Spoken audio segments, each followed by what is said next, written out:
SB online একাডেমিতে সকলকে স্বাগতম। আমি সুমন আছি তোমাদের সাথে। ছোট্ট বন্ধুরা, আজকে আমরা পঞ্চম শ্রেণীর 94 পৃষ্ঠার মধ্যে যে অঙ্কগুলো রয়েছে এগুলোকে সবচেয়ে সহজ নিয়মে কিভাবে করে সমাধান করা যায় এই বিষয়টি শিখব। চলো তাহলে শুরু করা যাক। বন্ধুরা, আমরা যদি 94 পৃষ্ঠার একদম উপরে লক্ষ্য করি, এখানে শুরুতে বলা হয়েছে অধ্যায় 9 শতকরা, অর্থাৎ আজকে আমরা শিখব শতকরা কি। আচ্ছা দেখো, 9.1-এ বলা হয়েছে রাশির তুলনা। একটু নিচে লক্ষ্য করলে আমরা কিন্তু একটি প্রশ্নবোধক চিহ্ন এখানে দেখতে পাচ্ছি। এখানে বলা হয়েছে কোনো বিদ্যালয়ের চতুর্থ শ্রেণীর 50 জন শিক্ষার্থীর মধ্যে 20 জন ছাত্রী এবং পঞ্চম শ্রেণীর 25 জন শিক্ষার্থীর মধ্যে 12 জন ছাত্রী। তুলনামূলকভাবে কোন শ্রেণীতে ছাত্রী বেশি তা আলোচনা করি। আচ্ছা, আমরা যদি এই প্রশ্নটিকে আবারও একটু বোঝার চেষ্টা করি, এখানে বলা হয়েছে কোনো বিদ্যালয়ের চতুর্থ শ্রেণীতে মোট শিক্ষার্থী রয়েছে হচ্ছে 50 জন।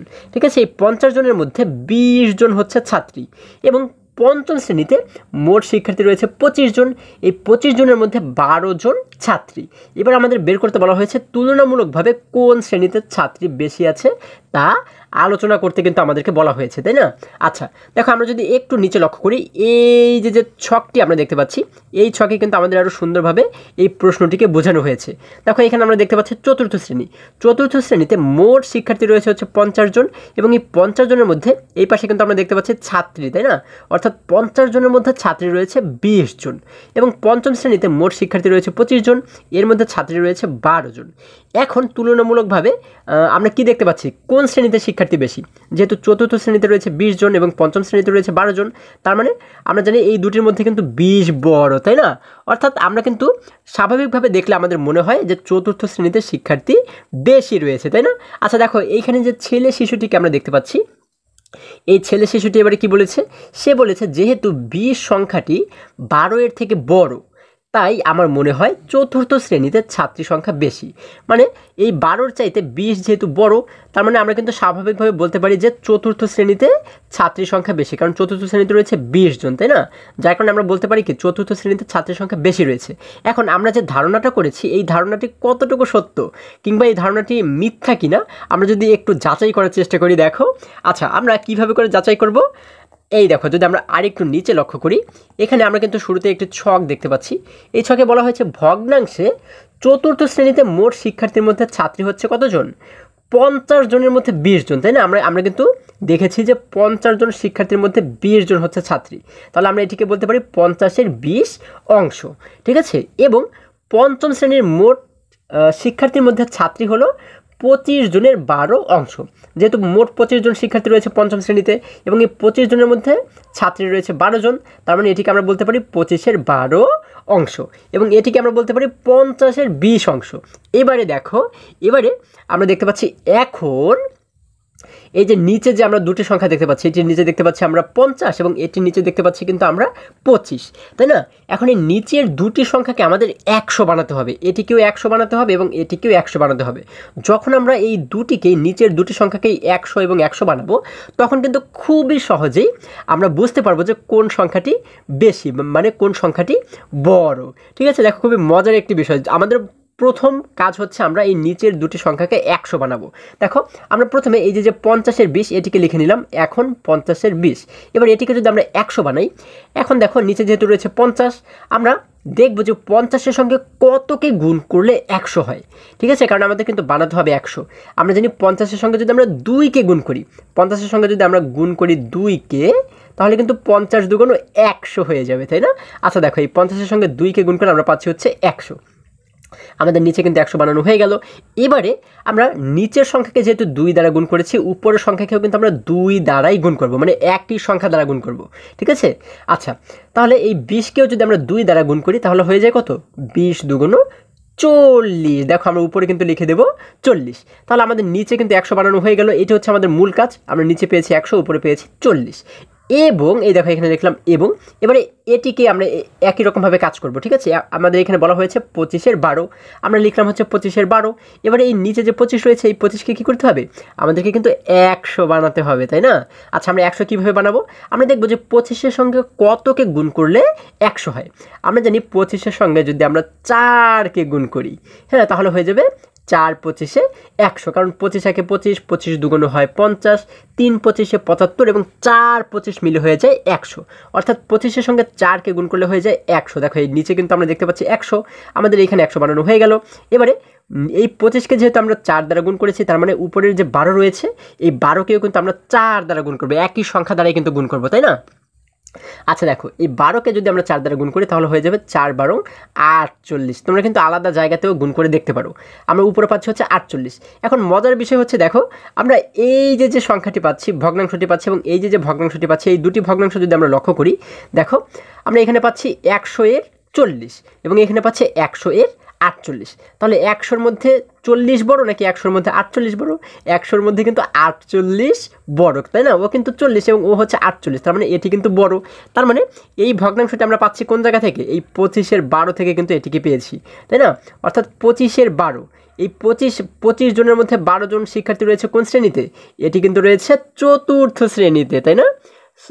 আচ্ছা সরি, এটি কিন্তু রয়েছে পঞ্চম শ্রেণীতে। এই দেখো 25 জনের মধ্যে 12 জন ছাত্রী রয়েছে হচ্ছে পঞ্চম শ্রেণীতে। তাহলে এই যে 25-এর 12 আমরা পাচ্ছি, এটি কিন্তু বড়, তাই না? দেখো আমরা কিন্তু এই যে যখন এটিকে 100 বানালাম নিচে, তখন কিন্তু আমরা বুঝতে পারছি, দেখি যে 140-এর চাইতে 100 এর 48 বড়, মানে এই ভগ্নাংশটি বড়, 25-এর 12 এই ভগ্নাংশটি বড়। তাহলে এই 25 জনের মধ্যে 12 জন ছাত্রী ছিল কোন শ্রেণীতে? এটি কিন্তু ছিল হচ্ছে পঞ্চম শ্রেণীতে। তার মানে কিন্তু আমরা বুঝতে পারি যে তুলনামূলকভাবে কোন শ্রেণীতে ছাত্রী বেশি? আমরা বলতে পারি হচ্ছে পঞ্চম শ্রেণীতে ছাত্রী বেশি।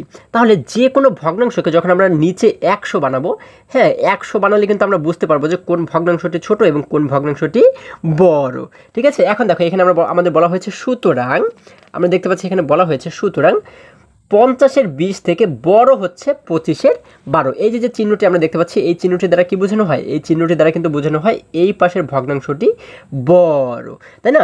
আমি কিন্তু এই চিহ্নটি সম্পর্কে তোমাদেরকে এর আগে খুবই সুন্দরভাবে এবং খুবই সহজভাবে বুঝিয়েছিলাম।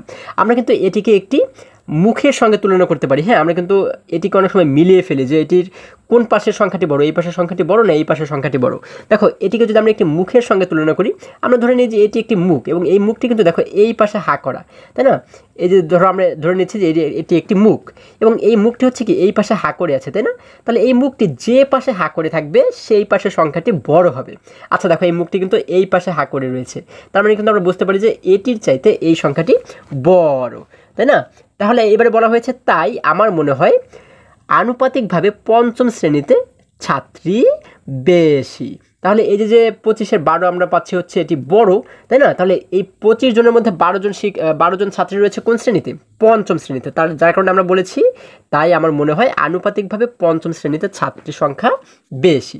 আশা করি সকলেই তোমরা খুবই সহজেই বুঝতে পেরেছো।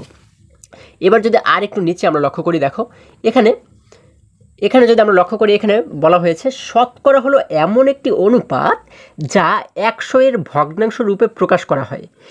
এরূপ ভগ্নাংশকে শতকরা প্রতীক, অর্থাৎ এই যে প্রতীকটা আমরা দেখতে পাচ্ছি এই প্রতীক দ্বারা প্রকাশ করা হয়, অর্থাৎ শতকরাকে এই প্রতীক দ্বারা প্রকাশ করা হয়। এটি দ্বারা বুঝতে পারি হচ্ছে আমরা শতকরা, ঠিক আছে? এখন আমাদের এখানে বলা হয়েছে যে শতকরা হচ্ছে এমন একটি অনুপাত যা 100-এর ভগ্নাংশ রূপে প্রকাশ করা হয়। যেমন দেখো আমরা কিন্তু এই যে ভগ্নাংশটি এটিকে কিন্তু আমরা 100-তে প্রকাশ করেছি, তাই না? 100 বানিয়েছি, আবার এই ভগ্নাংশটির নিচেও কিন্তু আমরা 100 বানিয়েছি। তাহলে এই কথাটি কিন্তু এখানে বলা হয়েছে যে ভগ্নাংশ হচ্ছে শতকরা হচ্ছে এমন একটি অনুপাত যা 100-এর ভগ্নাংশ রূপে প্রকাশ করা হয়। এরূপ ভগ্নাংশকে শতকরা প্রতীক বা এই প্রতীক দ্বারা প্রকাশ করা হয়, ঠিক আছে?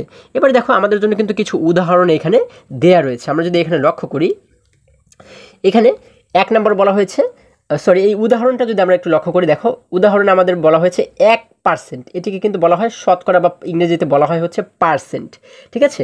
তাহলে এই 1% দ্বারা আমরা বুঝতে পারি হচ্ছে কি 1% সমান হচ্ছে 100 ভাগের মধ্যে 1 ভাগ, ঠিক আছে? আচ্ছা তাহলে এরপর আমরা দেখতে পাচ্ছি 15%। আচ্ছা 15% দ্বারা তাহলে আমরা কি বুঝতে পারি? 100 ভাগের মধ্যে 15 ভাগ, তাই না? বা 100-এর 15। এরপরে এখানে রয়েছে 137%। তাহলে এটি দ্বারা আমরা কি বুঝতে পারি? এটি দ্বারা কিন্তু আমরা বুঝতে পারি 100 ভাগের 137 ভাগ ইত্যাদি, তাই না? তাহলে আমি যদি একটু তোমাদেরকে একটু টেস্ট করি যে তোমরা কতটুকু বুঝতে পেরেছো। আচ্ছা ধরো আমরা এখানে লিখলাম হচ্ছে 12%। তাহলে এই 12% দ্বারা আমরা কি বুঝতে পারি? হ্যাঁ, তোমরা ঠিকই ধরেছো। 12% দ্বারা কিন্তু আমরা বুঝতে পারি 100 ভাগের 12 ভাগ, তাই না? আশা করি সকলে তোমরা খুবই সহজে এই বিষয়টি বুঝতে পেরেছো। এবারে যদি আমরা আর একটু নিচে লক্ষ্য করি, দেখো এখানে 1 নম্বরে আমাদেরকে বলা হয়েছে নিচের শতকরাগুলোকে ভগ্নাংশ ও দশমিকে প্রকাশ করি। আচ্ছা, আমরা এই নিচে যে শতকরাগুলো দেখতে পাচ্ছি, দেখো এই শতকরাগুলোকে আমাদের ভগ্নাংশে প্রকাশ করতে বলা হয়েছে এবং দশমিকে প্রকাশ করতে বলা হয়েছে। তাহলে দেখো আমরা যদি এইগুলোকে একটু সমাধান করার চেষ্টা করি, আমাদের শুরুতে বলা হয়েছে কি 60%। আচ্ছা, 60% দ্বারা আমরা কি বুঝতে পারি, বা 60%কে যদি আমরা ভগ্নাংশে প্রকাশ করি, ভগ্নাংশ মানে কি বোঝায়?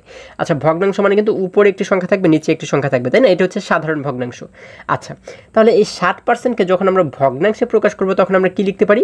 আমরা উপরে লিখতে পারি হচ্ছে 60 এবং নিচে লিখতে পারি কিন্তু 100, তাই না? আমরা জানি যে যে কোনো শতকরার নিচে কিন্তু 100 থাকে, তাই না?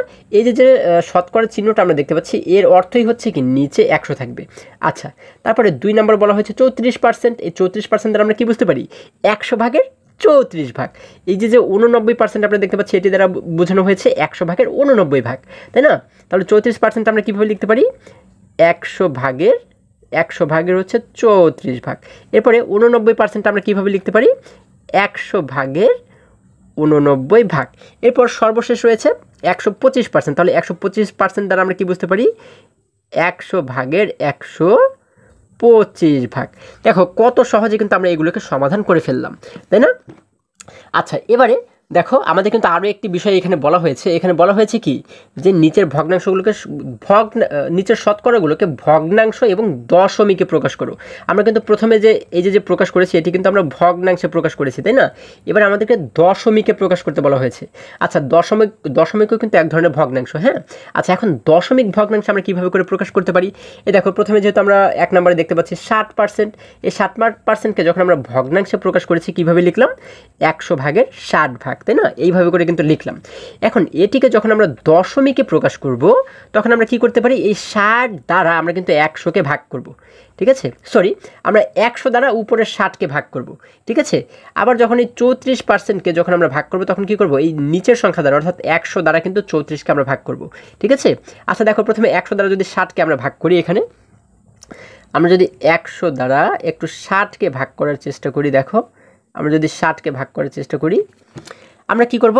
আমরা দেখো আমাদের যেহেতু এখানে দেখতে পাচ্ছি আমরা ভাজকের ঘরে রয়েছে 100 দ্বারা কি আমরা 60কে ভাগ করতে পারবো না কিন্তু, কারণ এই 60 ছোট। আমরা জানি ভাগ করতে গেলে কিন্তু এই 60কে বড় হতে হয়, তাই না?